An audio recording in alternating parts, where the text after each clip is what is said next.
What's up, everyone? Welcome to the Keys to the Market. I'm Jake Ryan with the Mortgage Bankers Association of Metro Washington, joined today by Juan Rodas, a fellow board member of MBA-MW.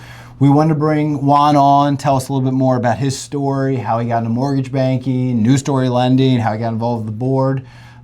So without further ado, Juan, Thank you give us a little introduction, man. I appreciate you, brother. I appreciate you. Thank you. Pleasure being here. Juan Rodas, again, CEO and co-founder of New Story Lending.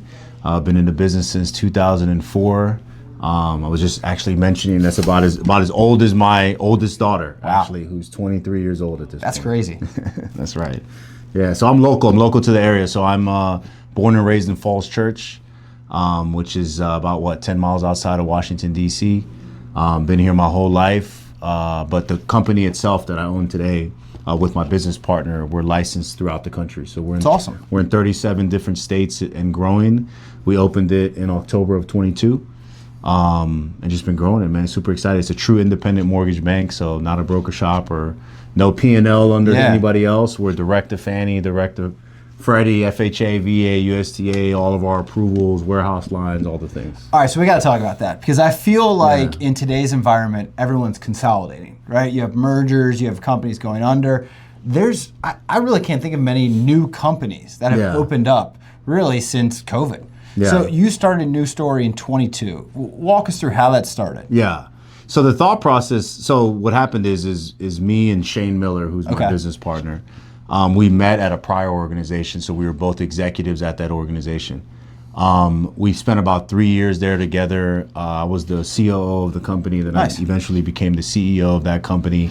He was head of national sales and the #1 producer at that organization.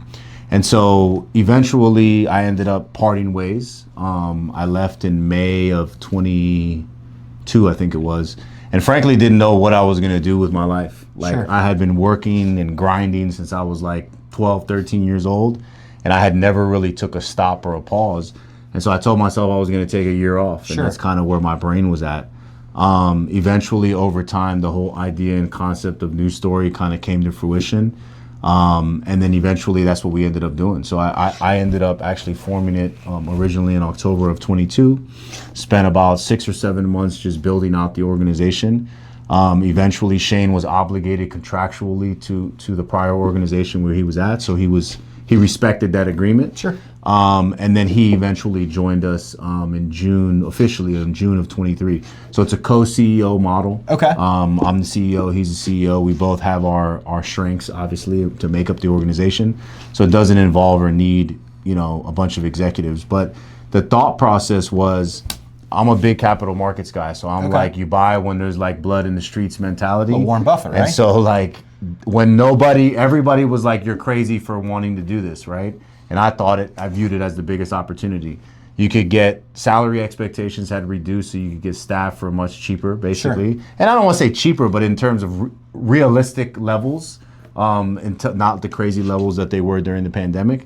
But then on top of that, when you go to a vendor, for example, there was nobody signing up new people. So if I'm the new guy, I'm going to get the best deal. Sure. Arguably, I have the relationships. The investors were open to having conversations. The warehouse lenders were hungry for business. Yeah. So all the relationships that I had built over the past 20 years, I was able to truly tap into those, call a whole bunch of bat phones, and we were able to get our approvals.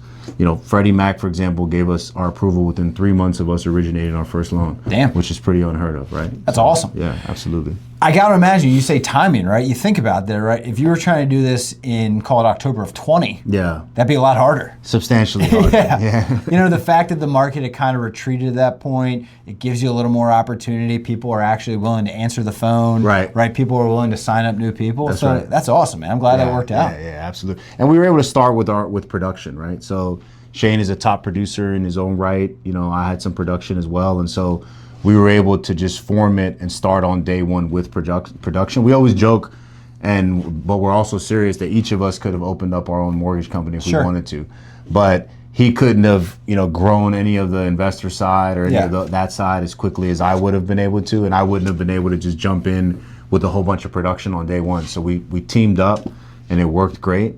And we built a model that was originally built around are what we call corporate production. So what's that? Tell me more about that. So what I mean by that is like the production that him and I brought to the table is what we built all of our break evens around.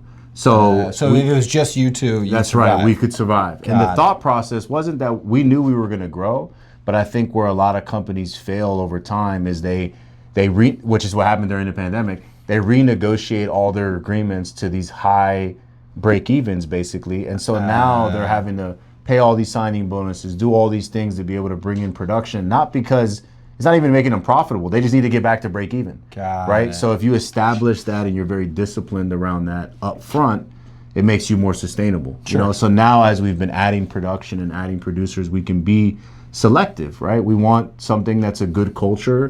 You know, it's not just volume for volume's sake. It has to be profitable. Everybody has to eat, but we're really building that, you know, true culture. And on top of that, we're both young guys. Like I just turned 40. He's about to be, I think, 42-ish in like a month or so, in a couple of days actually. And but we've both been in the business for over 20 years. So you got a wealth of experience. Yeah, which is very rare, you know. So you mentioned experience, and we were talking about this briefly before. I got to hear your story. You got to share it with the audience. You have a very unique, interesting story. Tell us how you got in the mortgage business and kind of walk us through your path. Yeah. So I'll try to be as brief as possible because it's definitely a long one. But so I'll start at the beginning. So I was born with a deformed left hand. Actually, it's broken right now, but it's actually been messed up. And then, you know, that was, I say, kind of the first thing in life that was created like an excuse for me, I would say, right? And so, you know, multiple things have happened in my life that have created excuses that I could have used to just basically say, well, because I have this, I'm no longer going to do that, right? So something as simple as my hand. Today, I'll deadlift 500 pounds, right? Most people can't do that just with all their fingers, right? I wish I could. So, again, I have that just mentality from day one is kind of my point. And so there was tragedy that happened to me early on in life. You know, I won't get into all the specifics around that, but there was a lot of death and things of that nature that happened early on in my life, and things that I decided to kind of gravitate towards more of like a street type life. And so I started getting into, you know, making money in other kinds of ways when I was as early as 13 years old. And I remember my father actually started charging me rent when I was about 15. And he always jokes, like, if you ask him today, you're like, hey, man, he's like, I wasn't charging you rent. You were just helping the family. And I'm like, well, in America, when I owe you this amount of money feels like on rent. This day, it's rent, right? Rent's due. But I love him to death. I had nothing but love around me growing up. And we were very tight-knit as a family, but didn't have, you know, everything financially. And so I chose to go do that on my own. And so I stopped asking my parents for money again when I was about 13 years old, and really was just taking care of myself and gravitating towards more and more of that. I ended up having a kid when I was 16 years old.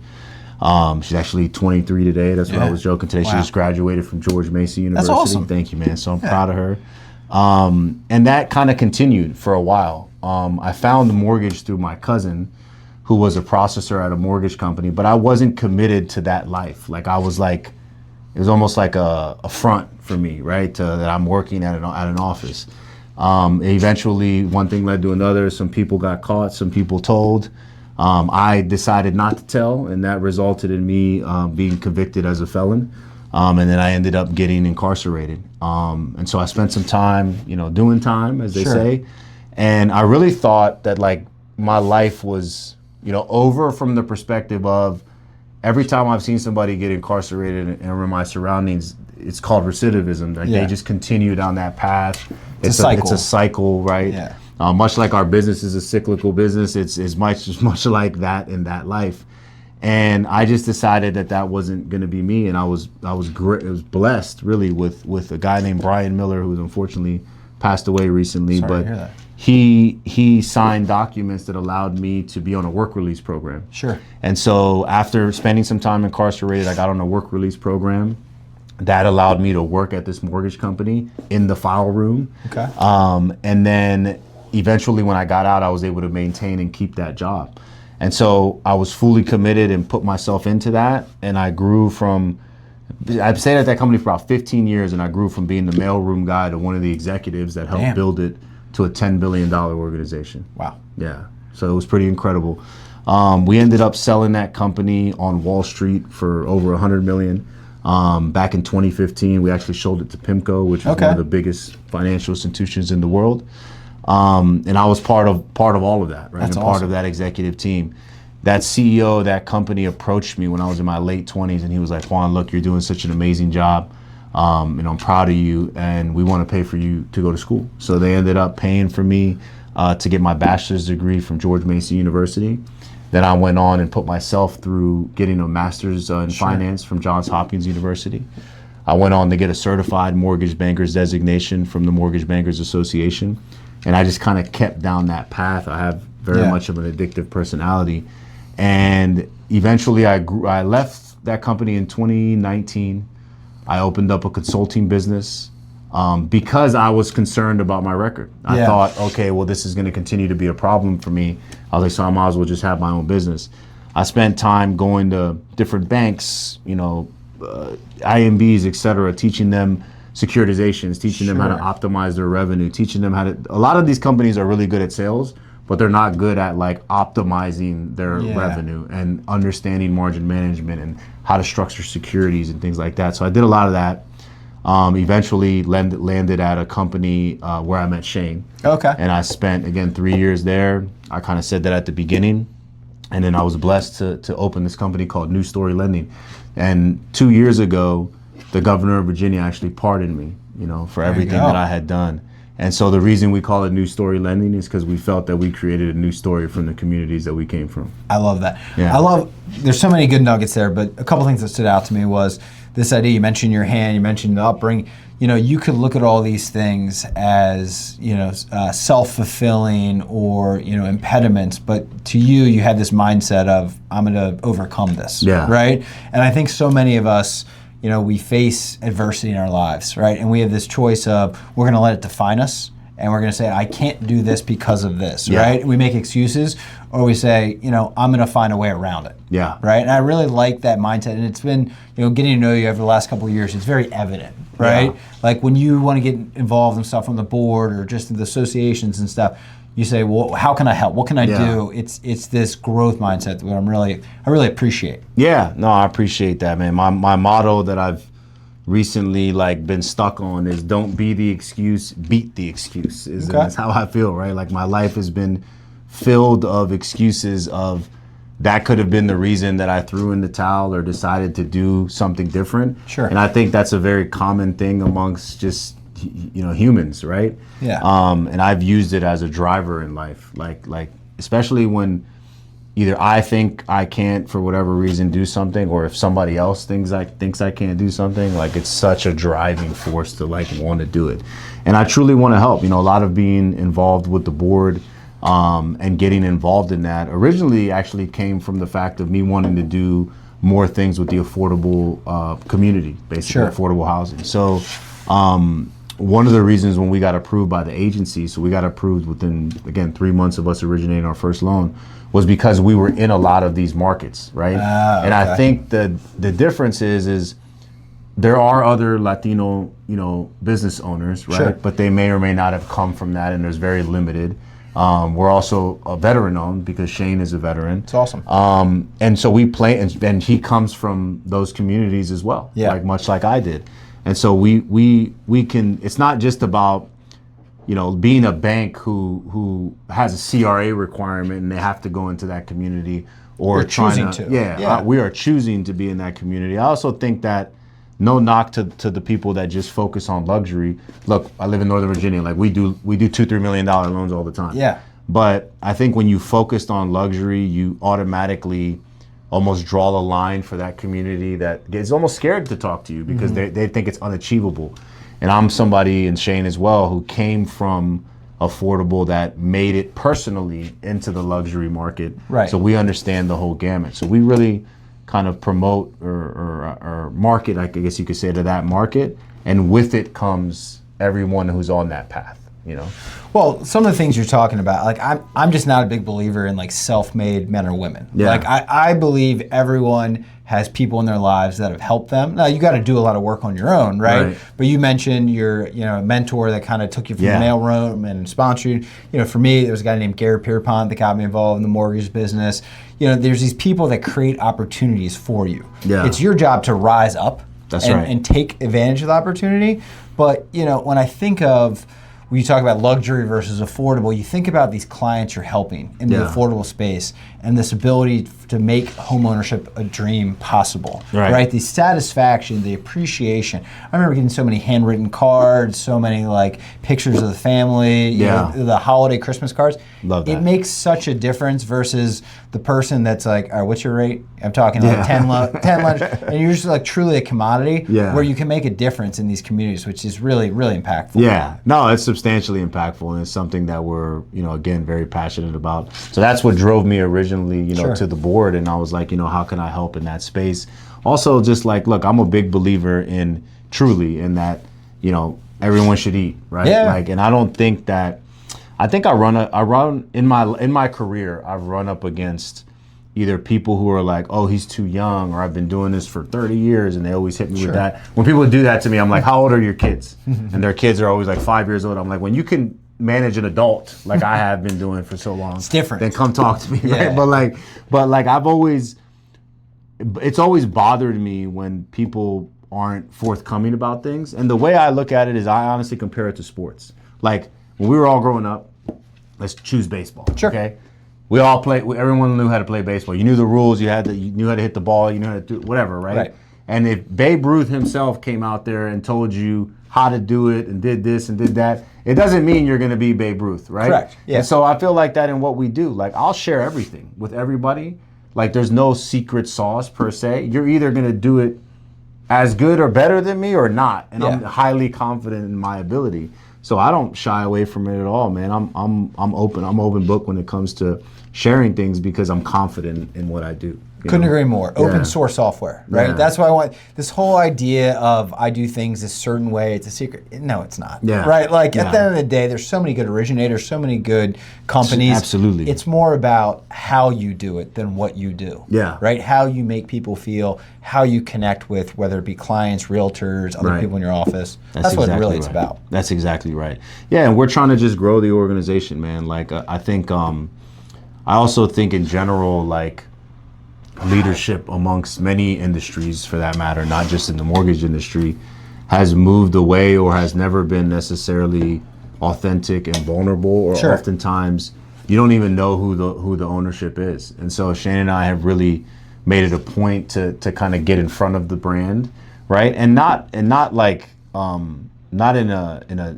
most positive way possible, in the sense of we want people to know that we're human just like everyone else. We've been through struggles just like everyone else, probably even some deeper struggles.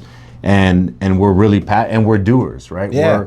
We're working leaders. And so I think another mistake that a lot of leaders make is that they get too far away from either production or whatever they're in, that they don't understand what's going on in the war anymore. You know what I'm saying? And so they lose the respect of their people. And so we're really building something that's special, in my opinion, in terms of wanting to bring people that are really embedded in that, and they understand that what we say and how we feel is always from the heart. And even sharing my story today, I just started sharing this story probably 2-3 years ago. Yeah. I was always very nervous, and what I realized is when I went to the Freddies, the Fannies, and all these people, and I had to be forthcoming about this. First of all, obviously, from a guideline perspective, I meet that. Right. But so it's not like they made a special thing for me. But what it was is that I was embarrassed. And I think that once I realized that those people were like, look, we've known you for 20-something years. We know you know how to operate a business. And I've hopefully, from what I gather, have built respect. Right. I think all those things mean something, and that's, again, who's behind this brand and who's really building it. And I'm gonna continue to be involved in things. Shane himself is involved in his share of boards. I'm involved in this one. I'm also involved in the National Association of Hispanic Real Estate Professionals. Yeah, tell me, because I know you're very involved in that. Tell us a little bit more about what you do there, how that organization's impacted you, and what you like about it. So we're a corporate sponsor for the National Association of Hispanic Real Estate Professionals. Now RAP is what it goes after, and it's really focused on, you don't have to be Hispanic to be within it, but it's focused on growing the Latino brand and helping those that need it the most. to be able to access home ownership and to be able to access wealth. And so we decided to sponsor nationally because we're licensed nationally. And then I'm involved heavily in like the local chapters. So I'm involved in the Northern Virginia chapter. We actually just had a gala just this past Friday, and there was like well over 200 people there. Yeah. And I'm involved in the Central Virginia chapter, which is down in Richmond. And again, that's where I come from, right?